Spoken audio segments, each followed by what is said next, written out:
দেখেছি যদি আমরা ইতিহাস পড়ি,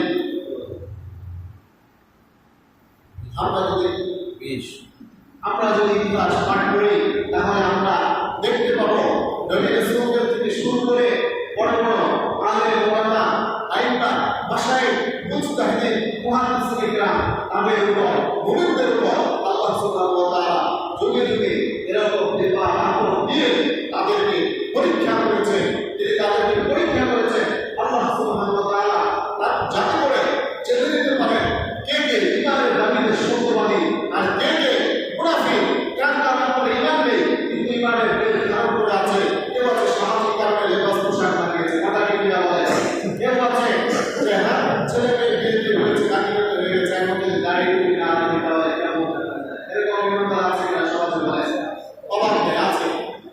তারপরে নামাজের খাতারা কিন্তু যখন 10 জন এক জায়গায় হয়েছে, অজু আছে কিনা, লৌকিক কাপড় পাক আছে কিনা, এরকম খাতারা 10 জন গেছে, 7 মসজিদে ঢুকে গেছে।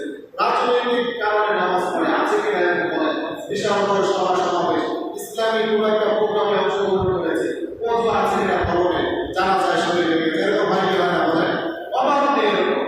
এই জন্য আল্লাহ সুবহানাহু ওয়া তাআলা দেখতে চান যে আসলে তার অন্তরে সত্যিকার ঈমান আছে আর কে ছদ্মবেশী মুনাফিককে যে মুসলমানদের রূপ ধারণ করে আছে অথচ কঠিন পক্ষে সে মুসলমান না। এই জন্য আল্লাহ সুবহানাহু ওয়া তাআলা পরীক্ষা ব্যবস্থা রেখেছে।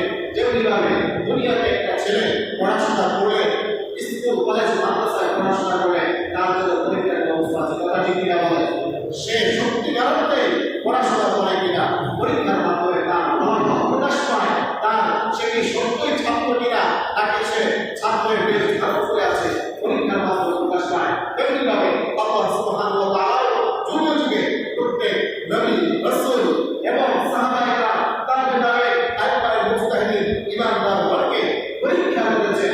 পরীক্ষার মাধ্যমে যারা উত্তীর্ণ হয়েছে আল্লাহ সুবহানাহু ওয়া তাআলা তাদেরকে জান্নাতের সুসংবাদ প্রদান করেছেন, বলেন সুবহানাল্লাহ।